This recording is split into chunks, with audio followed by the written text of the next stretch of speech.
ನಮಸ್ಕಾರ ಸ್ನೇಹಿತರೆ, ಇವತ್ತಿನ ವಿಡಿಯೋಲಿ ನಾವು ಮಾರ್ಕೋ ಮೂವಿಯ ಸ್ಟೋರಿಯನ್ನ ನೋಡೋಣ. ಈ ಮೂವಿಯಲ್ಲಿ ಉನ್ನಿ ಮುಕುಂದನ್ ಅವರು ಲೀಡ್ ರೋಲ್ ಅಲ್ಲಿ ಆಕ್ಟ್ ಮಾಡಿದ್ದಾರೆ. ಮತ್ತೆ ಈ ಮೂವಿ 2019ರ ಮಿಕೇಲ್ ಮೂವಿಯ ಸ್ಪಿನ್ ಆಫ್ ಆಗಿದೆ. ಅಂದ್ರೆ ಮಿಕೇಲ್ ಮೂವಿಯಲ್ಲಿರೋ ಕ್ಯಾರೆಕ್ಟರ್ಸ್ ಇಟ್ಕೊಂಡು ಹೊಸ ಮೂವಿ ಮಾಡಿದರೆ, ಆದ್ರೆ ಮಾರ್ಕೋ ಮೂವಿಗೂ ಮಿಕೇಲ್ ಮೂವಿಯ ಸ್ಟೋರಿಗೂ ಯಾವುದೇ ರೀತಿ ಕನೆಕ್ಷನ್ ಇಲ್ಲ. ಸೊ ಮೂವಿಯ ಸ್ಟೋರಿಯಲ್ಲಿ ಮತ್ತೆ ಪೋಸ್ಟ್ ಕ್ರೆಡಿಟ್ ಸೀನ್ ಅಲ್ಲಿ ಏನಾಯ್ತು, ಮೂವಿಯ ಇಂಟ್ರೋ ಅಲ್ಲಿ ಏನಿದೆ ಅಂತ ಎಲ್ಲ ಡೀಟೇಲ್ ಆಗಿ ಈ ವಿಡಿಯೋ ಅಲ್ಲಿ ಎಕ್ಸ್ಪ್ಲೈನ್ ಮಾಡ್ತೀನಿ ಸ್ನೇಹಿತರೆ. ಅದಕ್ಕಿಂತ ಮುಂಚೆ ಚಾನಲ್ಗೆ ಸಬ್ಸ್ಕ್ರೈಬ್ ಆಗಿಲ್ಲ ಅಂದ್ರೆ ದಯವಿಟ್ಟು ಸಬ್ಸ್ಕ್ರೈಬ್ ಆಗಿ, ಮತ್ತೆ ನೋಟಿಫಿಕೇಶನ್ ಬೆಲ್ ಐಕನ್ ಕ್ಲಿಕ್ ಮಾಡಿ ಆಲ್ ನ ಸೆಲೆಕ್ಟ್ ಮಾಡಿ. ಇದರಿಂದ ಎಲ್ಲಾ ವಿಡಿಯೋಸ್ ನ ನೋಟಿಫಿಕೇಶನ್ ನಿಮ್ಗೆ ಬರುತ್ತೆ.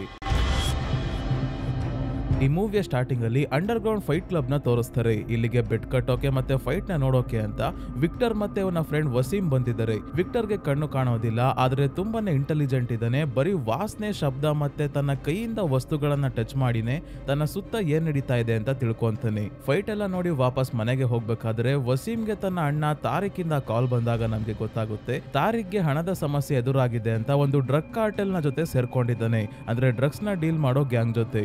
ವಾಸಿಂ ಹತ್ರ ಫಾರ್ಮಸಿ ಲೈಸೆನ್ಸ್ ಇದೆ, ಇದರಿಂದ ಇಲ್ಲೀಗಲ್ ಆಗಿ ಡ್ರಗ್ಸ್ ನ ತಯಾರಿಸಿ ಮಾರಾಟ ಮಾಡಿದ್ರೆ ಒಳ್ಳೆ ಹಣ ಸಿಗುತ್ತೆ ಅಂತ ವಸೀಂ ನ ತಲೆ ತಿಂತಾ ಇದ್ದಾನೆ ತಾರಿಕ್. ಆದ್ರೆ ಇವನು ಒಪ್ತಿಲ್ಲ. ಹಾಗಾಗಿ ವಸೀಂ ಮತ್ತೆ ವಿಕ್ಟರ್ ಇಬ್ರು ಈಗ ಮಾತಾಡ್ಕೊಂಡು ನಡ್ಕೊಂಡು ಹೋಗ್ಬೇಕಾದ್ರೆ ಯಾರೋ ಬಂದು ವಸೀಂಗೆ ಚಾಕು ಹಾಕಿ ಸಾಯಿಸ್ಬಿಡ್ತಾರೆ. ವಿಕ್ಟರ್ಗೆ ಅವರನ್ನ ಕಾಪಾಡೋಕಾಗಲ್ಲ, ಆದ್ರೆ ಕೊಲೆ ಮಾಡಿದವರು ಲ್ಯಾಂಡ್ ರೋವರ್ ಡಿಫೆಂಡರ್ ಕಾರಲ್ಲಿ ಬಂದಿದ್ರು ಅಂತ ಕಾರ್ನ ಮುಟ್ಟಿನೇ ತಿಳ್ಕೊಂತಾನೆ. ಕೊಲೆ ಮಾಡಿದ ವ್ಯಕ್ತಿ ಯಾರು ಅಂತ ಗೊತ್ತಾಗಲ್ಲ, ಆದ್ರೆ ಯಾವ ಪರ್ಫ್ಯೂಮ್ ಹಾಕಿದ್ರು ಅಂತ ಇವನಿಗೆ ಗೊತ್ತಾಗುತ್ತೆ. ಯಾಕಂದ್ರೆ ಅವನು ಪರ್ಫ್ಯೂಮ್ ಬಿಸ್ನೆಸ್ ಅಲ್ಲಿ ಇದ್ದಾನೆ, ಇವನೇ ಪರ್ಫ್ಯೂಮ್ ನ ತಯಾರಿಸ್ತಾನೆ. ಈ ಎಲ್ಲಾ ವಿಷಯ ಮುಂದಿನ ದಿನ ಬೆಳಗ್ಗೆ ಪೊಲೀಸ್ ಆಫೀಸರ್ ಅಶೋಕ್ಗೆ ವಿಕ್ಟರ್ ತಿಳಿಸಿದಾಗ ಪೊಲೀಸ್ ಅವರು ಈ ಕೇಸ್ ನ ಸೀರಿಯಸ್ ಆಗಿ ಏನೋ ತಗೊಂಡಿದ್ದಾರೆ. ಆದ್ರೆ ಫೈಟ್ ಕ್ಲಬ್ ನಡೀತಿದ್ದ ಫ್ಯಾಕ್ಟರಿ ಒಬ್ಬ ಪೊಲಿಟಿಷಿಯನ್ ಗೆ ಸೇರಿದ್ದು. ವಸೀಂ ನ ಕೊಲೆ ನಡೆದಿರೋದು ಕೂಡ ಇಲ್ಲೇ ಆಗಿರೋದ್ರಿಂದ ಜಾಸ್ತಿ ಎವಿಡೆನ್ಸ್ ಪಡ್ಕೊಳ್ಳೋದು ಕಷ್ಟ ಆಗುತ್ತೆ. ಸೊ ಅಶೋಕ್ ತಾರಿಕ್ ಹತ್ರನೂ ಬರ್ತಾರೆ. ವಸೀಂ ಕೊನೆದಾಗಿ ಫೋನ್ ಅಲ್ಲಿ ಇವನ ಹತ್ರನೇ ಮಾತಾಡಿರೋದ್ರಿಂದ. ಆದ್ರೆ ವಸೀಂ ಸರಿ ಇರ್ಲಿಲ್ಲ. ಆನ್ಲೈನ್ ಗೇಮ್ಸ್, ಬೆಟ್ಟಿಂಗ್ಸ್ ಅಂತೆಲ್ಲ ತುಂಬಾನೇ ಹಣ ಖರ್ಚು ಮಾಡ್ತಿದ್ದ. ಯಾವ ಗ್ಯಾಂಗ್ ಜೊತೆ ಸೇರ್ಕೊಂಡು ಪ್ರಾಣ ಕಳ್ಕೊಂಡು ಗೊತ್ತಿಲ್ಲ ಅಂತ ಹೇಳ್ತಾ ಇದ್ದಾನೆ ತಾರಿಕ್. ನಂತರ ವಸೀಂ ನ ಅಂತ್ಯ ಸಂಸ್ಕಾರಕ್ಕೆ ವಿಕ್ಟರ್ ಬಂದಿದ್ದಾಗ ಇಲ್ಲಿಗೆ ವಸೀಂ ನ ಕೊಂದ ರಜಲ್ ಕೂಡ ಬರ್ತಾನೆ. ಯಾಕಂದ್ರೆ ಇವನೇ ತಾರಿಕ್ ನ ಬಿಸ್ನೆಸ್ ಪಾರ್ಟ್ನರ್ ಡ್ರಗ್ ಬಿಸ್ನೆಸ್ ಅಲ್ಲಿ. ರಜಲ್ ಬರ್ತಿದ್ದಂಗೆ ಇವನು ಓಡಾಡೋ ಶಬ್ದ ಮತ್ತೆ ಪರ್ಫ್ಯೂಮ್ ನ ಸ್ಮೆಲ್ ಇಂದಾನೆ ಇವನೇ ಕೊಲೆಗಾರ ಅಂತ ಗೊತ್ತಾಗಿ ಹೊರಗೆ ಬಂದಾಗ ಡಿಫೆಂಡರ್ ಕಾರ್ ಕೂಡ ಇಲ್ಲೇ ಇದೆ. ಹಾಗಾಗಿ ತಕ್ಷಣ ತನ್ನ ಗರ್ಲ್ ಫ್ರೆಂಡ್ ಈಶಾಗೆ ಕಾಲ್ ಮಾಡಿ ವಸೀಂ ನ ಅಂತ್ಯ ಸಂಸ್ಕಾರಕ್ಕೆ ಬಂದಿದ್ದೆ, ಆದಷ್ಟು ಬೇಗ ಇಲ್ಲಿಗೆ ಬಾ ಅಂತ ಹೇಳ್ತಾನೆ. ಆದ್ರೆ ಅವಳು ಬರೋ ಅಷ್ಟರಲ್ಲಿ ರಜಲ್ ಇವನನ್ನ ಕಿಡ್ನಾಪ್ ಮಾಡ್ಕೊಂಡು ತನ್ನ ಕೆಮಿಕಲ್ ಫ್ಯಾಕ್ಟರಿಗೆ ಕರ್ಕೊಂಡ್ ಬರ್ತಾನೆ. ಇದು ರಜಲ್ ಅವರ ಅಪ್ಪ ಟೋನ್ ಇದೆ ಕೆಮಿಕಲ್ ಫ್ಯಾಕ್ಟರಿ. ವಸೀಂ ನ ಅಣ್ಣ ತಾರಿಕ್ ವಸೀಂ ತನ್ನ ಬಿಸ್ನೆಸ್ ಗೆ ಸಹಾಯ ಮಾಡ್ತಿಲ್ಲ ಅಂತ ತನ್ನ ಬಿಸ್ನೆಸ್ ಪಾರ್ಟ್ನರ್ ರಜಲ್ ಗೆ ಹೇಳಿ ವಸೀಂ ನ ಕೊಲೆ ಮಾಡಿಸಿದ್ದಾನೆ. ಈಗ ರಜಲ್ ತನ್ನ ಕಡೆಯವನಿಗೆ ವಿಡಿಯೋ ಮಾಡೋಕೆ ಹೇಳಿ ವಿಕ್ಟರ್ ನ ಎಳ್ಕೊಂಡು ಹೋಗಿ ಹೈಡ್ರೋಫ್ಲೂರಿಕ್ ಆಸಿಡ್ ಒಳಗೆ ಹಾಕಿ ಸಾಯಿಸ್ಬಿಡ್ತಾನೆ. ವಿಕ್ಟರ್ ನ ದೇಹ ಇದರಿಂದ ಸುಟ್ಟೋಗಿ ಬಾಡಿನ ಐಡೆಂಟಿಫೈ ಮಾಡೋಕೂ ಆಗದೆ ಇರುವಂತ ಸ್ಥಿತಿಗೆ ಬರುತ್ತೆ. ಇದಾದ್ಮೇಲೆ ರಜಲ್ ಅವರ ಅಪ್ಪ ಟೋನಿನ ತೋರಿಸ್ತಾರೆ. ಇವ್ರದ್ದು ಇಲ್ಲಿಗಲ್ ಗೋಲ್ಡ್ ಬಿಸ್ನೆಸ್. ಈಗ ಈ ಬಿಸ್ನೆಸ್ ಅಲ್ಲಿ ಏನೋ ತೊಂದರೆ ಆಗಿದೆ, ಚಿನ್ನ ಕಳ್ತನ ಮಾಡಿರೋದು ಗೊತ್ತಾಗಿ ಒಬ್ಬ ವ್ಯಕ್ತಿಯನ್ನ ಟೋನಿ ಸಾಯಿಸ್ತಾನೆ. ಆಮೇಲೆ ತನ್ನ ಮಗನ ಹತ್ರ ಬಂದು, ನೀನು ನಿನ್ನ ಅಣ್ಣ ಸೈರಸ್ ನ ದಾರಿಯಲ್ಲಿ ನಡಿಬೇಡ, ಹೀಗೆ ಸಿಕ್ದವ್ರನ್ನೆಲ್ಲ ಸಾಯಿಸ್ತಾ ಇದ್ದಾರೆ, ಪ್ರಾಬ್ಲಮ್ ಆಗುತ್ತೆ, ಶಕ್ತಿ ಮಾತ್ರ ಅಲ್ಲ ಕೆಲವೊಮ್ಮೆ ತಲೆನೂ ಉಪಯೋಗಿಸಿ ಕೆಲಸ ಮಾಡ್ಬೇಕು ಅಂತ ಹೇಳ್ತಾನೆ. ಅದೇ ಇನ್ನೊಂದ್ ಕಡೆ ಪೊಲೀಸ್ ಅವ್ರಿಗೆ ನೀರಲ್ಲಿ ವಿಕ್ಟರ್ ನ ಡೆಡ್ ಬಾಡಿ ಸಿಕ್ಕಿದೆ. ಫಾರೆನ್ಸಿಕ್ ಟೀಮ್ ಅವರು ಬಾಡಿಯನ್ನ ಚೆಕ್ ಮಾಡ್ತಿದ್ದಾರೆ. ಇದಾದ್ಮೇಲೆ ವಿಕ್ಟರ್ ನ ಗರ್ಲ್ ಫ್ರೆಂಡ್ ಈಶಾ ಪೊಲೀಸ್ ಅವ್ರ ಹತ್ರ ಬಂದು ವಿಕ್ಟರ್ ಕಾಣ್ತಿಲ್ಲ, ಅವನು ಮಿಸ್ಸಿಂಗ್ ಆಗಿದ್ದಾನೆ ಅನ್ನೋ ವಿಷಯ ತಿಳಿಸ್ಬೇಕಾದ್ರೆ ಪೊಲೀಸ್ ಅವ್ರಿಗೆ ಗೊತ್ತಾಯ್ತು ವಿಕ್ಟರ್ ಯಾರು ಅಂತ. ಇದಷ್ಟೇ ಅಲ್ಲ, ಅಶೋಕ್ಗೆ ಇವ್ರಿಗೆ ಸಿಕ್ಕಿರೋ ಡೆಡ್ ಬಾಡಿ ಕೂಡ ವಿಕ್ಟರ್ದೇ ಇರ್ಬೋದು ಅಂತ ಡೌಟ್ ಬಂದಿದೆ. ಹಾಗಾಗಿ ಈಗಲೇ ಈಶಾಗೆ ಡೆಡ್ ಬಾಡಿ ಬಗ್ಗೆ ಹೇಳೋಕ್ ಹೋಗಲ್ಲ, ಮೊದಲು ವಿಕ್ಟರ್ದೇನ ಡೆಡ್ ಬಾಡಿ ಅಂತ ಕನ್ಫರ್ಮ್ ಮಾಡ್ಕೊಳ್ಳೋಕೆ ಡಿಸೈಡ್ ಮಾಡ್ತಾರೆ. ಇವತ್ತು ರಾತ್ರಿನೇ ಇವ್ರಿಗೆ ಕನ್ಫರ್ಮ್ ಆಯ್ತು ಅದು ವಿಕ್ಟರ್ದೇ ಡೆಡ್ ಬಾಡಿ ಅಂತ. ಯಾಕಂದ್ರೆ ವಿಕ್ಟರ್ ನ ಅಣ್ಣ ಜಾರ್ಜ್ ನ DNA ಸ್ಯಾಂಪಲ್ಸ್ ಜೊತೆ ವಿಕ್ಟರ್ ನ DNA ಮ್ಯಾಚ್ ಮಾಡಿದ್ದಾರೆ. ಮತ್ತೆ ಪೊಲೀಸ್ ಅವರೆಲ್ಲ ಸೇರಿ ಈ ಕೇಸ್ ನ ಬಗ್ಗೆ ಡಿಸ್ಕಸ್ ಮಾಡ್ಬೇಕಾದ್ರೆ ನಮಗೆ ವಿಕ್ಟರ್ ನ ಕ್ರೈಮ್ ಫ್ಯಾಮಿಲಿ ಬಗ್ಗೆ ಗೊತ್ತಾಗುತ್ತೆ. ವಿಕ್ಟರ್ಗೆ ಜಾರ್ಜ್ ಅನ್ನೋ ಅಣ್ಣ ಇದ್ದಾನೆ, ಆನ್ಸಿ ಅನ್ನೋ ಅಕ್ಕ ಇದ್ದಾರೆ. ಎಲ್ಲದಕ್ಕಿಂತ ಇಂಪಾರ್ಟೆಂಟ್ ಆಗಿ ಜಾರ್ಜ್ಗೆ ದತ್ತು ಸಹೋದರ ಒಬ್ಬ ಇದ್ದಾನೆ, ಮಾರ್ಕೋ ಅಂತ.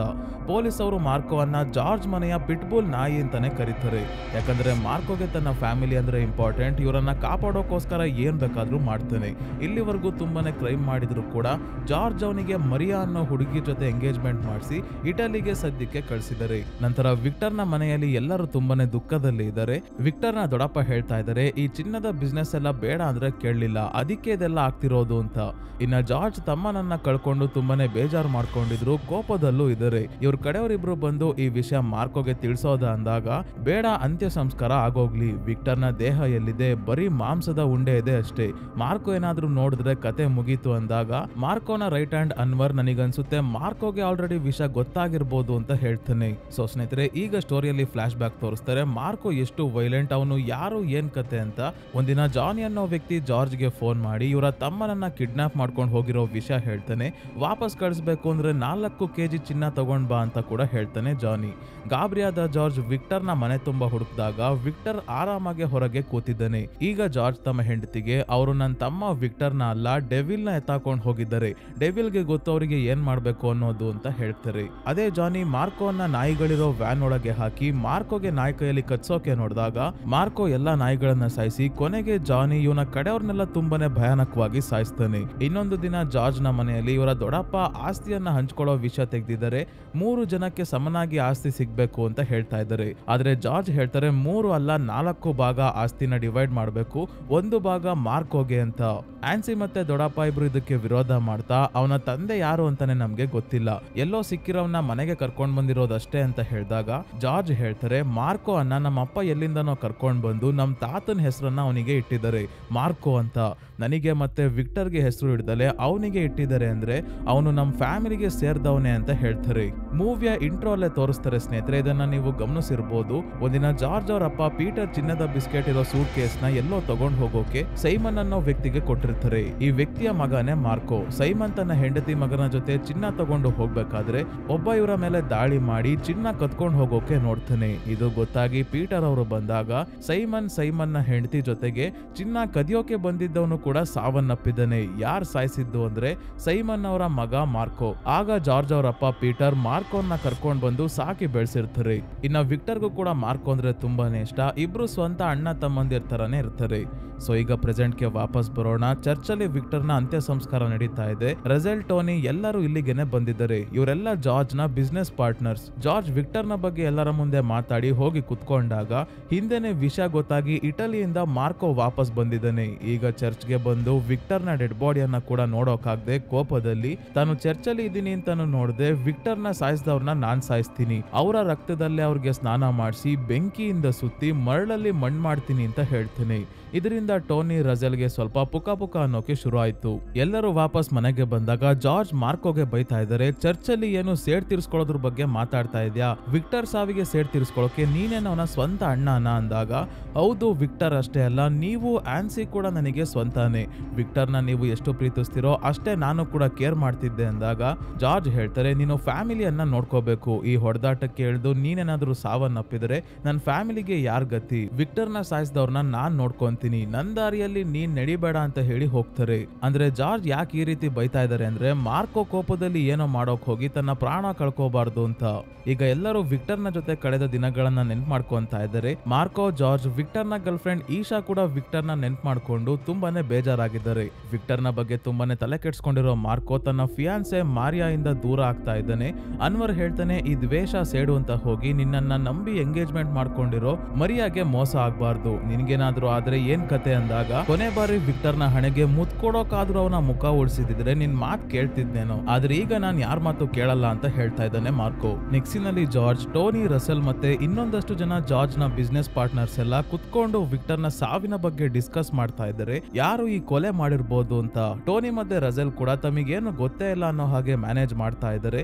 ನಾವೆಲ್ಲರೂ ತುಂಬಾನೇ ವರ್ಷಗಳಿಂದ ನಿಮ್ ಜೊತೆ ಬಿಸ್ನೆಸ್ ಮಾಡ್ತಾ ಇದೀವಿ, ಯಾವತ್ತೂ ಈ ರೀತಿ ತೊಂದರೆ ಮಾಡಿಲ್ಲ, ನಾವೆಲ್ಲ ಜೊತೆ ಇದ್ರೇನೆ ಅಲ್ವಾ ಬಿಸ್ನೆಸ್ ನಡೆಯೋದು, ಇದ್ಯಾರೋ ಹೊರಗಿನವರು ಮಾಡ್ತಾ ಇರೋದು ಅಂತ ಟೋನಿ ಹೇಳಿ ತಮ್ಮ ಮಗ ರಜೆಲ್ ನ ಇಂಟ್ರೊಡ್ಯೂಸ್ ಮಾಡಿಸ್ತಾನೆ. ಇವನು ಫಾರಿನ್ ಇಂದ ಸೈನ್ಸ್ ಓದ್ಕೊಂಡು ಬಂದಿದ್ದಾನೆ, ಈಗ ಕೆಮಿಸ್ಟ್ ಆಗಿದ್ದಾನೆ, ನನ್ ಬಿಸ್ನೆಸ್ ಎಲ್ಲ ಮುಂದೆ ಇವನೇ ನೋಡ್ಕೋಬೇಕು, ಹಾಗಾಗಿ ಇವನಿಗೆ ವಿಕ್ಟರ್ನ ಸಾಯಿಸಿದ್ದು ಯಾರು ಅಂತ ಕಂಡಿಡಿಯೋ ಮೊದಲನೇ ಕೆಲಸ ಕೊಡ್ತಾ ಇದ್ದೀನಿ, ಇನ್ವೆಸ್ಟಿಗೇಷನ್ ಟೀಮ್ ನ ಇವನೇ ಲೀಡ್ ಮಾಡ್ಲಿ ಅಂದಾಗ ಮಾರ್ಕೋ ಇಲ್ಲಿಗೆ ಬರ್ತಾನೆ. ನನ್ ತಮ್ಮನ್ನ ಸಾಯಿಸಿದವ್ರನ್ನ ನಾನು ಸಾಯಿಸಲ್ಲ, ಸಾವಿಗಿಂತ ದೊಡ್ಡ ಶಿಕ್ಷೆ ಅವ್ರಿಗೆ ಕೊಡ್ತೀನಿ ಅಂದಾಗ ಇಲ್ಲೇ ಇರೋ ಒಬ್ಬ ಜಾರ್ಜ್ ನ ಪಾರ್ಟ್ನರ್, ನಾವು ಮಾತಾಡ್ಬೇಕಾದ್ರೆ ಇದೇ ರೀತಿ ಹೊರಗಿನವರು ಬಂದು ಮಧ್ಯದಲ್ಲಿ ಬಾಯಿ ಹಾಕ್ತಿದ್ರೆ ಇದಕ್ಕೆ ನೀವು ಬೆಲೆ ಕಟ್ಟಬೇಕಾಗುತ್ತೆ ಅಂತ ಜಾರ್ಜ್ಗೆ ಹೇಳಿದಾಗ ಮಾರ್ಕೋ ಇವನನ್ನ ಇಲ್ಲೇ ಸಾಯಿಸ್ಬಿಡ್ತಾನೆ.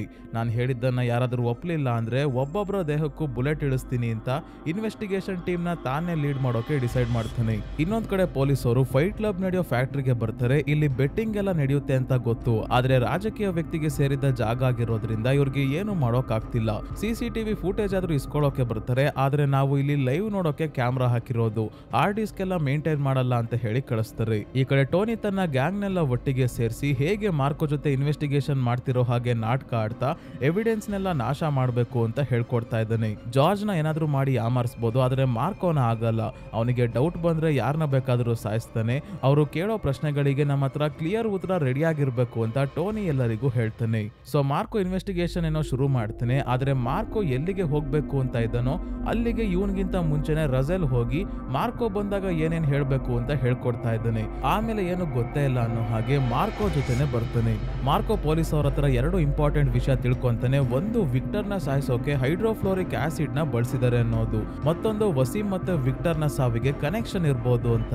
ಹಾಗಾಗಿ ತಾರಿಕ್ ಹತ್ರ ಬಂದು ನಿನ್ನ ಮತ್ತೆ ವಸೀಂನ ನಡುವೆ ದ್ವೇಷ ಏನಾದ್ರೂ ಇತ್ತ ಅಂತ ಕೇಳಿದಾಗ ಇಲ್ಲ ಏನೂ ಇಲ್ಲ, ಇಬ್ಬರು ತುಂಬಾನೇ ಚೆನ್ನಾಗಿದ್ವಿ. ವಿಕ್ಟರ್ ಕೂಡ ಅವತ್ತು ಅಂತ್ಯ ಸಂಸ್ಕಾರಕ್ಕೆ ಬಂದಿದ್ದಾಗ ಇಲ್ಲಿಂದ ಎದ್ದು ಹೊರಗೆ ಹೋದ, ಆಮೇಲೆ ಏನಾಯ್ತು ಅನ್ನೋದು ನನಗೂ ಗೊತ್ತಿಲ್ಲ ಅಂತ ಗಾಬರಿ ಆಗದೆ ಸಮಾಧಾನವಾಗಿ ಮಾತಾಡ್ತಾನೆ. ಯಾಕಂದ್ರೆ ಟೋನಿ ಮೊದ್ಲೇ ತಾರಿಕ್ಗೆ ನೀನೇನಾದ್ರೂ ಬಾಯ್ ಬಿಟ್ಟು ರಜೆಲ್ ತಗ್ಲಾಕೊಂಡ್ರೆ ನಿನ್ ಮಕ್ಕಳನ್ನ ಸಾಯಿಸ್ತೀನಿ ಅಂತ ಹೆದರ್ಸಿರ್ತಾನೆ. ಇನ್ನೊಂದ್ ಕಡೆ ಜಾರ್ಜ್ ತಮ್ಮ ಶತ್ರುಗಳು ಅಂತ ಯಾರ್ಯಾರಿದಾರೋ ಅವ್ರನ್ನೆಲ್ಲ ಸಾಯಿಸ್ತಾ ಬರ್ತಾರೆ. ಯಾಕಂದ್ರೆ ದುಶ್ಮನ್ಗಳು ತಮ್ಮ ಪಕ್ಕದಲ್ಲೇ ಇದ್ದಾರೆ ಅಂತ ಇವ್ರಿಗೆ ಸ್ವಲ್ಪನೂ ಅರಿವಾಗಿಲ್ಲ. ಇದಾದ್ಮೇಲೆ ಮಾರ್ಕೋ ರಜೆಲ್ ಜೊತೆ ಫೈಟ್ ಕ್ಲಬ್ಗೆ ಬರ್ತಾನೆ. ಇಲ್ಲೂ ಆಗ್ಲೇ ರಜೆಲ್ ಡೀಲ್ ಮಾಡಿದ್ದಾನೆ. ಈ ಜಾಗವನ್ನ ನಡೆಸೋ ಜೇಮ್ಸ್ಗೆ ಮಾರ್ಕೋ ಬಂದಾಗ ಏನ್ ಹೇಳ್ಬೇಕು ಅಂತ ಹೇಳ್ಕೊಟ್ಟಿದ್ದಾನೆ. ಮಾರ್ಕೋ ಬರ್ತಿದ್ದಂಗೆ ಜೇಮ್ಸ್ ಸುಮ್ನೆ ಇಲ್ದಲೆ ಇವನನ್ನ ಫೈಟ್ಗೆ ಇನ್ವೈಟ್ ಮಾಡಿ ಮಾರ್ಕೋ ಕೈಯಲ್ಲಿ ಚೆನ್ನಾಗಿ ಹೊಡೆಸ್ಕೊಂತಾನೆ. ಜೇಮ್ಸ್ ಕಡೆ ಅವರು ಮಾರ್ಕೋ ಮೇಲೆ ದಾಳಿ ಮಾಡೋಕ್ ಬಂದಾಗ ಕೇಜ್ ಮುರಿದೋಗೋವರೆಗೂ ಎಲ್ಲರಿಗೂ ಹೊಡೆದು ಜೇಮ್ಸ್ಗೆ ಸಿಸಿಟಿವಿ ಫುಟೇಜ್ ಕೇಳ್ತಾನೆ ಮಾರ್ಕೋ. ಅದು ನನ್ನ ಹತ್ರ ಇಲ್ಲ, ಆಲ್ರೆಡಿ ನಾರ್ತ್ ಸೈಡ್ ಇಂದ ಒಬ್ಬ ವ್ಯಕ್ತಿ ಬಂದು ಇಸ್ಕೊಂಡು ಹೋದ, ಬೇಕಾದ್ರೆ ನಾನು ಅವನನ್ನ ಐಡೆಂಟಿಫೈ ಮಾಡ್ತೀನಿ ಅಂತ ರಜೆಲ್ ಹೇಳ್ಕೊಟ್ಟಂಗೆ ನೀಟಾಗಿ ಸುಳ್ಳು ಹೇಳ್ತಾನೆ. ನೆಕ್ಸ್ಟಿನಲ್ಲಿ ಟೋನಿ ತನ್ನ ಗ್ಯಾಂಗ್ ಜೊತೆ ಸೇರಿ ಮೀಟಿಂಗ್ ಮಾಡ್ಬೇಕಾದ್ರೆ ರಜೆಲ್ ಹೇಳ್ತಾನೆ ಮಾರ್ಕೋ ಜಾರ್ಜ್ ಎಲ್ಲರ ಮೇಲೂ ದಾಳಿ ಮಾಡಿ ಸಾಯಿಸ್ಬಿಟ್ರೆ ತಲೆನೋವೇ ಇರಲ್ವಲ್ಲ ಅಂತ. ಆದ್ರೆ ಆ ರೀತಿ ಮಾಡೋಕ್ಕೂ ಮುಂಚೆ ಮೊದಲು ಜಾರ್ಜ್ ನ ಚಿನ್ನದ ಬಿಸ್ನೆಸ್ ನ ನಮ್ಮ ಕಂಟ್ರೋಲ್ಗೆ ತಗೋಬೇಕು ಅಂತ ಈ ಕೆಲಸಕ್ಕೆ ಮೊದಲನೇ ಹೆಜ್ಜೆ ಇಡೋಕೋಸ್ಕರ 120 kg ಗೋಲ್ಡ್ ದುಬೈಯಿಂದ ಶಿಪ್ ಮುಖಾಂತರ ಕೇರಳಗೆ ಬರ್ತಾ ಇದೆ. ಜಾರ್ಜ್ ನ ಬಿಸ್ನೆಸ್ ಪಾರ್ಟ್ನರ್ಸ್ ಟೋಟಲ್ 4 ಜನ ಇದ್ದಾರೆ. ಅಂದ್ರೆ ಒಬ್ಬೊಬ್ಬರಿಗೂ 30 kg ಚಿನ್ನ ಸಿಗ್ಬೇಕು. ಆದ್ರೆ ಟೋನಿ ಪ್ಲಾನ್ ಮಾಡೋದೇನಂದ್ರೆ ಕಸ್ಟಮ್ಸ್ ಅವರಿಗೆ ಲಂಚ ಕೊಟ್ಟು 30 kg ಚಿನ್ನ ಮಾತ್ರ ಸೀಸ್ ಮಾಡೋಕೆ ಹೇಳಿ ಉಳಿದ 90 kg ಚಿನ್ನ ಟೋನಿನೇ ಇಟ್ಕೊಳ್ಳೋಕೆ ಪ್ಲಾನ್ ಮಾಡಿದ್ದಾನೆ. ಜಾರ್ಜ್ ಮತ್ತೆ ಇನ್ನ ಇಬ್ರು ಪಾರ್ಟ್ನರ್ಸ್ಗೆ ನಿಮ್ಮ ಚಿನ್ನ ಕಸ್ಟಮ್ಸ್ ಅವರು ಹಿಡಿದಿದ್ದಾರೆ ಅಂತ ಹೇಳಿದ್ರೆ ಆಯ್ತು ಅಂತ. ಇದೇ ಪ್ಲಾನ್ ಪ್ರಕಾರ ಎಲ್ಲ ಮಾಡಿ ಕೊನೆಗೂ ಟೋನಿ 90 kg ಚಿನ್ನ ತನಿಗೆ ಸೇರೋ ಹಾಗೆ ಮಾಡ್ಕೊಂತಾನೆ. ಜಾರ್ಜ್ ಟೋನಿನ ಮೀಟ್ ಮಾಡಿ ಈ ಕೆಲಸ ಯಾರೋ ನಮ್ ಕಡೆ ಅವರೇ ಮಾಡಿರೋದು, ಬೇರೆಯವ್ರು ಯಾರಿಗೂ ಚಿನ್ನ ಎಲ್ಲಿಂದ ಬರುತ್ತೆ ಅಂತಾನೆ ಗೊತ್ತಿಲ್ಲ, ನಾನು ಕಂಡಿಡಿತೀನಿ ಚಿನ್ನ ನಿಜವಾಗ್ಲೂ ಕಸ್ಟಮ್ಸ್ ಅವರೇ ಸೀಸ್ ಮಾಡಿದ್ರ ಇಲ್ವಾ ಅಂತ.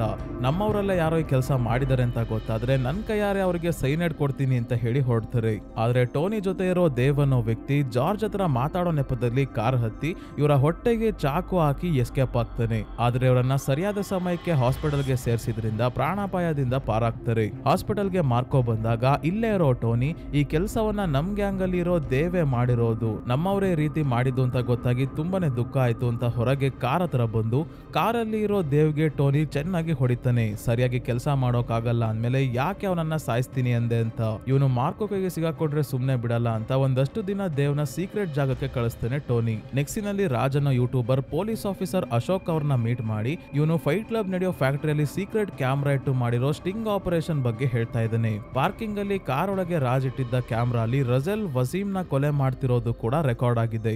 ಈ ವಿಡಿಯೋ ಮತ್ತೆ ತಮ್ಮ ಹತ್ರ ಇರೋ ಎವಿಡೆನ್ಸ್ ಗಳ ಫೈಲ್ ತಗೊಂಡು ಅಶೋಕ್ ತಮ್ಮ ಸೀನಿಯರ್ ಆಫೀಸರ್ಗೆ ವಸೀಂ ಮತ್ತೆ ವಿಕ್ಟರ್ ನ ಸಾಯಿಸಿರೋದು ರಜೆಲ್ ಸರ್ ಅಂತ ಹೇಳಿ ಹೋದಾಗ ಈ ಆಫೀಸರ್ ಕೂಡ ಟೋನಿಗೆ ಸಪೋರ್ಟ್ ಮಾಡೋರೆ. ಹಾಗಾಗಿ ಫೈಲ್ ನ ಎಲ್ಲ ಡಸ್ಟ್ಬಿನ್ ಗೆ ಹಾಕಿ ಈ ವಿಷಯ ರಜೆಲ್ ಗೆ ತಿಳಿಸಿದಾಗ ರಜೆಲ್ ಮೊದಲು ಅಶೋಕ್ ಅವರ ಮನೆಗೆ ನುಗ್ಗಿ ಇವರನ್ನ ಸಾಯಿಸಿ ನಂತರ ಯೂಟ್ಯೂಬರ್ ರಾಜ್ ನ ಕೂಡ ಎತ್ತಾಕೊಂಡು ಹೋಗಿ ಸಾಯಿಸ್ತಾನೆ. ಇದರ ನಡುವೆ ಮರಿಯಾ ಮಾರ್ಕೋ ಹತ್ರ ಮಾತಾಡಿ ನಾವು ತುಂಬಾನೇ ದೂರ ಆಗ್ತಾ ಇದೀವಿ, ನನಗೆ ಅಂತ ನಿನ್ ಲೈಫ್ ಅಲ್ಲಿ ನೀನು ಸ್ಥಾನ ಕೊಟ್ಟಿದ್ಯೋ ಇಲ್ವೋ ಗೊತ್ತಿಲ್ಲ, ಇದೇ ರೀತಿ ಆದ್ರೆ ನಮ್ಮ ಮದುವೆ ಜಾಸ್ತಿ ದಿನ ಉಳಿಯಲ್ಲ ಅಂತ ಹೇಳಿ ಎಂಗೇಜ್ಮೆಂಟ್ ರಿಂಗ್ ನ ವಾಪಸ್ ಕೊಟ್ಟು ಹೋಗ್ತಾಳೆ. ಅದೇನೊಂದ್ ಕಡೆ ಅಶೋಕ್ ಹೇಗೋ ಸಾಯೋಕ್ಕೂ ಮುಂಚೆ ಜಾರ್ಜ್ ನ ಫ್ಯಾಮಿಲಿ ಡಾಕ್ಟರ್ಗೆ ವಸೀಂ ನ ಕೊಲೆಯ ವಿಡಿಯೋನ ಕೊಟ್ಟಿರ್ತಾರೆ. ಈಗ ಡಾಕ್ಟರ್ ಬಂದು ಆ ವಿಡಿಯೋ ಜಾರ್ಜ್ ಗೆ ತೋರಿಸಿದಾಗ ತಕ್ಷಣ ಇವರು ಮಾರ್ಕೋಗೆ ಕಾಲ್ ಮಾಡಿ ರಜೆಲ್ಲೇ ವಸೀಂ ಮತ್ತೆ ವಿಕ್ಟರ್ ನ ಸಾಯಿಸಿರೋದು ಅಂತ ಹೇಳ್ತಾರೆ. ಆದ್ರೆ ಮಾರ್ಕೋ ಮೊಬೈಲ್ ನ ಕಾರ್ ಗೆ ಕನೆಕ್ಟ್ ಮಾಡಿದ್ದ, ಹಾಗಾಗಿ ಪಕ್ಕದಲ್ಲೇ ಇದ್ದ ರಜೆಲ್ ಇದನ್ನ ಕೇಳಿಸ್ಕೊಂಡು ಮಾರ್ಕೋ ಮೇಲೆ ದಾಳಿ ಮಾಡ್ತಾನೆ. ಕಾಡಿನ ನಡುವೆ ಯಾರು ಇಲ್ದೇ ಇರೋ ಜಾಗಕ್ಕೆ ಕರ್ಕೊಂಡ್ ಬಂದು ಮಾರ್ಕೋಗೆ ಹೊಡೆದು ಕೈ ಕಟ್ಟಾಕಿ ಕೂರ್ಸಿದರೆ. ಚೈನ್ ಸಾ ಇಂದ ಈಗ ಮಾರ್ಕೋನ ಸಾಯಿಸೋಕೆ ನೋಡಿದ್ರು ಮಾರ್ಕೋ ಕಣ್ಣಲ್ಲಿ ಭಯ ಕಾಣ್ತಿಲ್ಲ ಅಂತ ಮೊದಲು ಮಾರ್ಕೋನ ರೈಟ್ ಹ್ಯಾಂಡ್ ಅನ್ವರ್ನ ಲೆಫ್ಟ್ ಹ್ಯಾಂಡ್ ನ ಚೈನ್ ಸಾ ಇಂದ ಕಟ್ ಮಾಡ್ಬಿಡ್ತಾರೆ. ಇದರಿಂದ ಕೋಪಗೊಂಡ ಮಾರ್ಕೋ ತನ್ನನ್ನ ಸಾಯಿಸೋಕೆ ಅಂತ ಚಾಕು ಹಿಡ್ಕೊಂಡ್ ಬಂದವನ್ನ ಕೈ ಕಚ್ಚಿ ರಜಲ್ ಕಡೆ ಒಂದು ಕಿವಿ ಕಚ್ಚಿ ಕಿತ್ತಾಕಿ ಆಮೇಲೆ ಚಾಕುವನ್ನ ಬಾಯಲ್ಲಿ ಹಿಡ್ಕೊಂಡು ಫೈಟ್ ಮಾಡ್ತಾನೆ. ಮತ್ತೆ ಒಬ್ಬನ ಬಾಯಿಗೆ ಚಾಕು ಚುಚ್ಚಿ ಅದೇ ಚಾಕುವಿಂದ ಕೈಗೆ ಕಟ್ಟಿರೋ ಹಗ್ಗ ಕಟ್ ಮಾಡ್ಕೊಂಡು ಈಗ ಎಲ್ಲರಿಗೂ ಹೊಡೆಯೋಕೆ ಶುರು ಮಾಡ್ತಾನೆ. ಆಮೇಲೆ ಅನ್ವರ್ನ ಕರ್ಕೊಂಡು ಹೊರಟಾಗ ಅನ್ವರ್ ತುಂಬಾನೇ ನೋವು ಅನ್ಭವಿಸ್ತಾ ಇರೋದನ್ನ ನೋಡಿ ಇದೇ ನೋವು ಎಲ್ಲರಿಗೂ ಆಗ್ಬೇಕು ಅಂತ ಮಾರ್ಕೋ ಚೈನ್ ಸಾ ಎತ್ಕೊಂಡು ಇನ್ನೂ ಬದುಕಿರೋರ ಕೈ ಕಾಲೆಲ್ಲ ಕಟ್ ಮಾಡಿ ಕೊನೆಗೂ ರಜೆಲ್ ನ ಕೂಡ ಕಟ್ ಮಾಡಿ ಸಾಯಿಸ್ಬೇಕು ಅನ್ನೋ ಅಷ್ಟರಲ್ಲಿ ರಜೆಲ್ ಟೋನಿಗೆ ವಿಡಿಯೋ ಕಾಲ್ ಮಾಡಿ ಮಾರ್ಕೋಗೆ ತೋರಿಸಿದಾಗ ಗೊತ್ತಾಗುತ್ತೆ ವಿಕ್ಟರ್ ನ ಗರ್ಲ್ ಫ್ರೆಂಡ್ ಈಶಾ ಪ್ರೆಗ್ನೆಂಟ್ ಇದ್ದಾಳೆ. ಇವಳನ್ನ ಆಲ್ರೆಡಿ ಟೋನಿ ಕಿಡ್ನಾಪ್ ಮಾಡ್ಕೊಂಡು ಹೋಗಿದ್ದಾನೆ. ಅವಳನ್ನ ಬಿಡ್ಬೇಕು ಅಂದ್ರೆ ನಾವು ಕೇಳೋದನ್ನ ಕೊಡ್ಬೇಕು ಅಂದಾಗ ರಜೆಲ್ ನ ಮಾರ್ಕೋ ಸಾಯಿಸಲ್ಲ. ಈಶಾ ಆಲ್ರೆಡಿ ತುಂಬು ಗರ್ಭಿಣಿ ಆಗಿರೋದನ್ನ ನೋಡಿದ್ರೆ ರಜೆಲ್ ತುಂಬಾನೇ ತಿಂಗಳಿನಿಂದ ಮಾರ್ಕೋನ ದಾರಿ ತಪ್ಪಿಸ್ತಾ ಇದ್ದಾನೆ. ಈಶಾ ಕಿಡ್ನಾಪ್ ಆಗಿರೋ ವಿಷಯ ಮನೆಯವ್ರಿಗೆಲ್ಲ ಗೊತ್ತಾದ್ಮೇಲೆ ಅವಳನ್ನ ಏನಾದ್ರೂ ಮಾಡಿ ಕಾಪಾಡ್ಲೇಬೇಕು. ವಿಕ್ಟರ್ ನ ಮಗು ಅವಳ ಹೊಟ್ಟೆಯಲ್ಲಿ ಬೆಳೀತಾ ಇದೆ ಅಂತ ಟೋನಿ ಕೇಳ್ತಿರೋದನ್ನೆಲ್ಲ ಕೊಡೋಕು ಜಾರ್ಜ್ ರೆಡಿ ಆಗಿದ್ದಾರೆ. ಇವರ ಪ್ರಾಪರ್ಟಿ, ಇವ್ರ ಹತ್ರ ಇರೋ ಚಿನ್ನ, ಮೈನ್ಸ್ ಎಲ್ಲ ಟೋನಿ ಕೇಳ್ತಾ ಇದ್ದಾನೆ. ಆದ್ರೆ ಕೊಡೋಕೆ ಆನ್ಸಿ ಒಪ್ತಿಲ್ಲ. ಆಸ್ತಿ ಎಲ್ಲ ಕೊಡೋದು ಬೇಡ ಅಂತ. ದುಶ್ಮನ್ಗಳು ಹೊರಗಿನವರೇ ಆಗಿರ್ಲಿ, ಫ್ಯಾಮಿಲಿ ಅವರೇ ಆಗಿರ್ಲಿ, ಇಡೀ ಫ್ಯಾಮಿಲಿಗೆ ಅವರಿಂದ ತೊಂದರೆ ಆಗ್ತಿದೆ ಅಂದ್ರೆ ಅವರನ್ನ ಸಾಯಿಸೋದೇ ಒಳ್ಳೇದು ಅಂತ ಹೇಳಿ ಮೊದಲು ಟೋನಿ ಬಚ್ಚಿಟ್ಟಿದ್ದ ದೇವ್ನ ಕಿಡ್ನಾಪ್ ಮಾಡ್ಕೊಂಡು ಬಂದು ಒಂದು ಕಂಟೈನರ್ ಒಳಗೆ ಹಾಕ್ತಾನೆ ಮಾರ್ಕೋ. ಇಲ್ಲಿ ಫೋಸ್ಡಿನ್ ಅನ್ನೋ ಗ್ಯಾಸ್ ನ ರಿಲೀಸ್ ಮಾಡ್ತಾನೆ. ಈ ಗ್ಯಾಸ್ ಇಂದ ಬಾಡಿಗೆ ಆಕ್ಸಿಜನ್ ಸಪ್ಲೈ ಆಗದೆ ಸಾವನ್ನಪ್ತ್ಯ. ಇನ್ನ 1 ಗಂಟೆ ಮಾತ್ರ ನಿನ್ನ ಹತ್ರ ಟೈಮ್ ಇದೆ ಅಷ್ಟೇ. ಈಶಾ ಎಲ್ಲಿದ್ದಾಳೆ ಅಂತ ನನಗೆ ಹೇಳ್ಬೇಕು ಅಂತ ಒಂದು ಫೋನ್ ಇವನಿಗೆ ಕೊಟ್ಟು ಹೊಡ್ತಾನೆ. ಸ್ವಲ್ಪ ಹೊತ್ತಾದ್ಮೇಲೆ ಉಸಿರಾಡೋಕ್ ಆಗದೆ ದೇವ್ ಮಾರ್ಕೋಗೆ ಕಾಲ್ ಮಾಡಿ ಟೋನಿಯ ಹಳೆ ಗೆಸ್ಟ್ ಹೌಸ್ ಅಲ್ಲಿ ಈಶಾ ಇದ್ದಾಳೆ ಅಂದ್ರು ದೇವ್ನ ಮಾರ್ಕೋ ಕಾಪಾಡಲ್ಲ. ಇದರಿಂದ ಕಂಟೈನರ್ ಬ್ಲಾಸ್ಟ್ ಆಗಿ ದೇವ್ನ ಬಾಡಿ ಪೀಸ್ ಪೀಸ್ ಆಗೋಗುತ್ತೆ. ಮಾರ್ಕೋ ಟೋನಿಯ ಗೆಸ್ಟ್ ಹೌಸ್ ಹತ್ರ ಬಂದಾಗ ಇಲ್ಲಿ ಇವನ್ಗೋಸ್ಕರನೇ ಕಾಯ್ಕೊಂಡು 100 ಜನ ಇದ್ದಾರೆ. ಮಾರ್ಕೋ ಒಬ್ನೇ ಎಲ್ಲರ ಜೊತೆ ಫೈಟ್ ಮಾಡೋಕೆ ಶುರು ಮಾಡ್ತೇನೆ. ಇದು ಒಂಥರ ನೆವರ್ ಎಂಡಿಂಗ್ ಫೈಟ್ ತರ ಇದೆ ಸ್ನೇಹಿತರೆ. ಒಬ್ರಾದ್ಮೇಲೆ ಒಬ್ರು ಬರ್ತಾನೆ ಇರ್ತಾರೆ. ಮಾರ್ಕೋ ಹೊಡಿತಾನೆ ಇರ್ತಾನೆ. ಸಿಂಗಲ್ ಟೇಕ್ ಅಲ್ಲಿ ಶೂಟ್ ಮಾಡಿರೋ ರೀತಿ ಕಾಣುತ್ತೆ ಈ ಸೀನ್. ನಂತರ ಎಲ್ಲರನ್ನ ಕೊನೆಗೂ ಸಾಯಿಸಿ ಬಿಲ್ಡಿಂಗ್ ಮೇಲೆ ಬಂದಾಗ ಇಲ್ಲಿ ಈಶಾನೇ ಇಲ್ಲ, ಬೇರೆ ಯಾರೋ ಹುಡುಗಿ ಇದ್ದಾಳೆ. ಮಾರ್ಕೋಗೆ ಮೊದಲನೇ ಬಾರಿ ಶೇಪ್ ಆಗೋಗುತ್ತೆ. ಇಲ್ಲಿ ಈಶಾನೇ ಇಲ್ಲ, ಇವಳ್ಯಾರನ್ನೋ ನೋಡೋಕೆ 100 ಜನರನ್ನ ಹೊಡೆದು ಬಂದ ಅಂತ. ಇಲ್ಲಿಗೆನೆ ಟೋನಿ ಬಂದಾಗ ನಮ್ಗೆ ಗೊತ್ತಾಗುತ್ತೆ ಇದು ಇವಂದೇ ಪ್ಲಾನ್ ಆಗಿತ್ತು. ದೇವ್ ಸಿಗಾಕೊಂಡ್ರೆ ಏನ್ ಹೇಳ್ಬೇಕು ಅಂತ ಹೇಳ್ಕೊಟ್ಟಿದ್ದ. ಇಲ್ಲಿಗೆ ಮಾರ್ಕೋ ಬಂದಾಗ ಇವನನ್ನ ಸಾಯಿಸೋ ಪ್ಲಾನ್ ಇತ್ತು, ಆದ್ರೆ ಆಗ್ಲಿಲ್ಲ. ನನ್ನ ಡೀಲ್ ನ ಒಪ್ಕೋಬೇಕು ಅಂತ ಟೋನಿ ಹೇಳಿದಾಗ ಕೊನೆಗೂ ಮಾರ್ಕೋ ಇದಕ್ಕೆ ಒಪ್ಕೊಂತಾನೆ.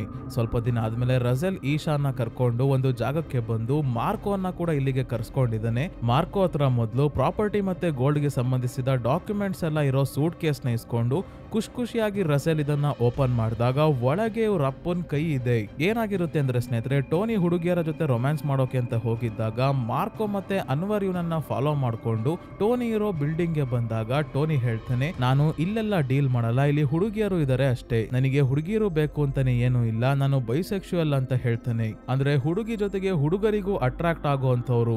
ಮೂವಿಯ ಸ್ಟಾರ್ಟಿಂಗ್ ಇಂದಾನೆ ಇವನನ್ನ ನೋಡಿದಾಗ್ಲೇ ಡೌಟ್ ಬಂದಿತ್ತು, ಈಗ ಕನ್ಫರ್ಮ್ ಆಯ್ತು ಅಷ್ಟೇ. ಈ ಕೈಯಿಂದಾನೆ ನಾನು ಹುಡುಗರನ್ನ ಸೆಡ್ಯೂಸ್ ಮಾಡ್ತೀನಿ ಅಂತ ಅನ್ವರ್ ಮೇಲೆ ಕೈ ಹಾಕ್ದಾಗ ಕೈಯನ್ನೇ ಕಟ್ ಮಾಡ್ಬಿಡ್ತಾನೆ ಮಾರ್ಕೋ. ಅದೇ ಕೈಯನ್ನ ಈಗ ರಜೆಲ್ಗೆ ಕೊಟ್ಟು ಹೇಳ್ತಾ ಇದ್ದಾನೆ, ಇನ್ನು ನಿಮ್ಮ ಅಪ್ಪ ಬದುಕಿದ್ದಾನೆ, ಆದಷ್ಟು ಬೇಗ ಅವನನ್ನ ಹೋಗಿ ಉಳಿಸ್ಕೋ. ಈಶಾ ನನ್ ಕಾರ್ ಹತ್ತದ ಮೇಲೆ ಟೋನಿ ಇರೋ ಲೊಕೇಶನ್ ಕಳಿಸ್ತೀನಿ ಅಂದಾಗ ಬೇರೆ ದಾರಿ ಇಲ್ಲದೆ ಈಶಾನ ಕಳಿಸ್ಬೇಕಾಗುತ್ತೆ. ನಂತರ ಮಾರ್ಕೋ ಲೊಕೇಶನ್ ಕಳಿಸ್ತಿದ್ದಂಗೆ ಟೋನಿಯನ್ನ ರಜೆಲ್ ಹುಡ್ಕೊಂಡ್ ಬಂದಾಗ ಇವನನ್ನ ಚೇರ್ಗೆ ಕಟ್ ಹಾಕಿ ತಲೆ ಮೇಲೆ ಆಸಿಡ್, ಮುಂದೆ ಗನ್ ಇಟ್ಟು ಎಲ್ಲ ನೀಟಾಗಿ ರೆಡಿ ಮಾಡಿದಾನೆ ಮಾರ್ಕೋ. ಡೋರ್ ನ ಓಪನ್ ಮಾಡಿದ್ರೆ ಗನ್ ಫೈರ್ ಆಗುತ್ತೆ, ಜೊತೆಗೆ ಮೇಲಿರೋ ಆಸಿಡ್ ಕೂಡ ಚೆಲ್ಲುತ್ತೆ. ಹಾಗಾಗಿ ಜಾಸ್ತಿಯನ್ನು ಅಲ್ಲಾಡಿಸ್ದಂಗೆ ಕಿಟಕಿ ಹೊಡೆದಾಕಿ ರಜೆಲ್ ಮತ್ತೆ ಅವನ ಕಡೆಯವರು ಒಳಗೆ ಬಂದು ಸ್ಲೋ ಆಗಿ ಆಸಿಡ್ ಮತ್ತೆ ಗನ್ನ ತೆಗಿತಾರೆ. ಎಲ್ಲರೂ ಖುಷಿಯಾಗಿ ಟೋನಿನ ಕರ್ಕೊಂಡು ಹೋಗೋಕೆ ನೋಡಿದಾಗ ಚೇರ್ ಕೆಳಗೆ ಬೀಪ್ ಸೌಂಡ್ ಬರ್ತಾ ಇದೆ. ಈಗಿದೇನಪ್ಪ ಅಂತ ಕೆಳಗೆ ಬೊಗ್ ನೋಡಿದ್ರೆ ಚೇರ್ ಕೆಳಗೆ ಬಾಂಬ್ ಇದೆ. ಟೋನಿ ಎದುರೇ ಸಾಕು ಇದು ಬ್ಲಾಸ್ಟ್ ಆಗುತ್ತೆ. ಹಾಗಾಗಿ ರಜೆಲ್ ಮತ್ತೆ ಅವನ ಕಡೆಯವರು ಸೈಲೆಂಟ್ ಆಗಿ ಹೊರಗೆ ಹೋದಾಗ ನನ್ನನ್ನ ಬಿಟ್ಟೋಗ್ಬೇಡಿ ಅಂತ ಟೋನಿ ಚೇರ್ ಇಂದ ಮೇಲೆ ಹೇಳ್ತಿದ್ದಂಗೆ ಬಾಂಬ್ ಜೊತೆಗೆ ಟೋನಿಯ ಬೇಸ್ ಕೂಡ ಪೂರ್ತಿ ಬ್ಲಾಸ್ಟ್ ಆಗಿ ಇವನು ಸಾವನ್ನಪ್ತಾನೆ. ಈಗ ರಜೆಲ್ಗೆ ಫುಲ್ ಉರಿತಾ ಇದೆ. ಅದಕ್ಕೆ ಕೊನೆಗೂ ತನ್ನ ಅಣ್ಣ ಸೈರಸ್ ಹತ್ರ ಬರ್ತಾನೆ. ಇವನು ಕೂಡ ಟೋನಿಯ ದತ್ತು ಮಗ. ಸೈರಸ್ ಬುಚ್ಚರ್ ಆಗಿದ್ದಾನೆ, ಅಂದ್ರೆ ಮಾಂಸ ಕಟ್ ಮಾಡೋನು, ಪ್ರಾಣಿಗಳ ಮಾಂಸ ಕಟ್ ಮಾಡೋನು. ಅವಾಗವಾಗ ಮನುಷ್ಯರ ಮಾಂಸವನ್ನ ಕೂಡ ಕಟ್ ಮಾಡ್ತಾ ಇರ್ತಾನೆ. ಟೋನಿ ಸಾವನ್ನಪ್ಪಿರೋ ವಿಷಯ ಕೇಳಿ ಸೈರಸ್ ತುಂಬಾನೇ ಕೋಪಗೊಂಡಿದ್ದಾನೆ. ಮಾರ್ಕೋನ ಫ್ಯಾಮಿಲಿಯನ್ನ ನಾಶ ಮಾಡೋಕೆ ಸೈರಸ್ ಈಗ ಡಿಸೈಡ್ ಮಾಡ್ತಾನೆ. ಅದೇ ಇನ್ನೊಂದ್ ಕಡೆ ಜಾರ್ಜ್ ಹೋಗಿ ತಾರಿಕ್ಗೆ ಮೊದಲು ನೇಣು ಹಾಕಿ ಸಾಯಿಸಿ ಮನೆಗೆ ಬಂದಾಗ ಈಶಾ ಅನ್ನ ನೋಡ್ಕೊಳ್ಳೋಕೆ ಮರಿಯಾ ಅನ್ನ ಕೂಡ ಇವರು ಕರೆದಿದ್ದಾರೆ. ಮಾರ್ಕೋ ಮತ್ತೆ ಮರಿಯಾ ಈಶಾ ಅನ್ನ ಕರ್ಕೊಂಡು ಬೇರೆ ಕಡೆ ಹೋಗ್ಲಿ ಅಂತ ಜಾರ್ಜ್ ಪ್ಲಾನ್ ಮಾಡಿದ್ದಾರೆ. ಆದ್ರೆ ಇದಕ್ಕೆ ಮಾರ್ಕೋ ಒಪ್ತಿಲ್ಲ. ಮರಿಯಾ ಕೂಡ ನನಗೆ ಭಯ ಆಗ್ತಿದೆ, ಅವರು ನಮ್ಮನ್ನ ಸುಮ್ನೆ ಬಿಡಲ್ಲ, ಈಶಾನ ಕರ್ಕೊಂಡು ಬೇರೆ ಕಡೆ ಹೋಗೋಣ ಅಂತ ಹೇಳ್ತಿದ್ರು. ಇವಳ ಮಾತನ್ನು ಕೂಡ ಮಾರ್ಕೋ ಕೇಳಲ್ಲ. ಇವತ್ ರಾತ್ರಿನೇ ಈಶಾಗೆ ಲೇಬರ್ ಪೇನ್ ಶುರು ಆಯ್ತು. ಜಾರ್ಜ್ ಮನೆಗೇನೆ ಡಾಕ್ಟರ್ಸ್ ನ ಕರೆಸಿ ಇಲ್ಲೇ ಡೆಲಿವರಿಗೆ ಎಲ್ಲಾ ವ್ಯವಸ್ಥೆ ಮಾಡಿದ್ದಾರೆ. ಹೊರಗೆ ಹೋಗೋದು ಸೇಫ್ ಅಲ್ಲ ಅಂತ ಸೈರಸ್ ದೊಡ್ಡ ಪ್ಲಾನ್ ಮಾಡ್ಕೊಂಡು ಮನೆ ಮೇಲೆ ದಾಳಿ ಮಾಡೋಕೆ ಬಂದಿದ್ದಾನೆ. ಮೊದ್ಲು ಕರೆಂಟ್ ವೈರ್ಸ್ ನ ಕಟ್ ಮಾಡಿ ರಜೆಲ್ ಕಡೆ ಅವರು ಸೈಲೆಂಟ್ ಆಗಿ ಗನ್ ತಗೊಂಡು ಮನೆ ಒಳಗೆ ನುಗ್ತಾರೆ. ಜಾರ್ಜ್ ಮಾರ್ಕೋಗೆ ಎಲ್ಲರನ್ನ ಒಳಗೆ ಕರ್ಕೊಂಡು ಹೋಗೋಕೆ ಹೇಳಿ, ಅವರು ನಾನ್ ಸತ್ ಮೇಲೆ ನಿಮ್ ಹತ್ರ ಬರೋಕಾಗೋದು, ಆದ್ರೆ ನೀನ್ ಬದುಕಿರೋವರೆಗೂ ಯಾರು ನನ್ನ ಫ್ಯಾಮಿಲಿ ಹತ್ರ ಹೋಗ್ಬಾರ್ದು ಅಂತ ಮಾರ್ಕೋಗೆ ಹೇಳಿ ಕಳಿಸ್ತಾರೆ. ಮಾರ್ಕೋ ಎಲ್ಲರನ್ನ ಮಕ್ಕಳನ್ನ ಕೂಡ ಒಂದು ರೂಮ್ ಅಲ್ಲಿ ಕೂಡ ಹಾಕಿ ಅನ್ವರ್ನ ಹೊರಗೆ ನಿಲ್ಸಿ ಮರಿಯಾನ್ನ ಇನ್ನೊಂದು ರೂಮ್ ನ ಕಬೋರ್ಡ್ ನ ಒಳಗೆ ಬಚ್ಚಿಡ್ಕೊಳ್ಳೋಕೆ ಹೇಳಿ ಈಶಾಳ ಡೆಲಿವರಿ ಆಗ್ತಿರೋ ರೂಮ್ ಹೊರಗೆ ಚೇರ್ ಹಾಕೊಂಡು ಕುತ್ಕೊಂತಾನೆ. ಒಳಗೆ ಬಂದಿರೋ ರಜಲ್ ಮತ್ತೆ ಸೈರಸ್ ಕಡೆ ಅವ್ರನ್ನೆಲ್ಲ ಗನ್ ಮತ್ತೆ ಚಾಕು ಇಂದ ಸೈಲೆಂಟ್ ಆಗಿ ಜಾರ್ಜ್ ಬೇಟೆ ಆಡ್ತಾ ಇದ್ದಾರೆ. ಹೀಗೆ ಮಾಡ್ತಾ ಎಲ್ಲರನ್ನ ಜಾರ್ಜ್ ಸಾಯಿಸೋಕೆ ಶುರು ಮಾಡಿದ್ರಿಂದ ಸೈರಸ್ ಹ್ಯಾಂಡ್ ಗ್ರೆನೇಡ್ ಗಳಿಂದ ಮನೆ ಎಂಟ್ರೆನ್ಸ್ ನ ಬ್ಲಾಸ್ಟ್ ಮಾಡಿ ಎಲ್ಲರ ಜೊತೆ ಒಟ್ಟಿಗೆ ಒಳಗೆ ನುಗ್ತಾನೆ. ತುಂಬಾನೇ ಜನ ಒಟ್ಟಿಗೆ ಬಂದಿದ್ರಿಂದ ಜಾರ್ಜ್ ಒಬ್ರಿಗೆ ಅವರನ್ನ ತಡೆಯೋಕಾಗ್ಲಿಲ್ಲ. ಸೈರಸ್ ಇವನಿಗೆ ಚಾಕು ಹಾಕಿ ಮೂಲೆಯಲ್ಲಿ ಕೂರಿಸ್ತಾನೆ.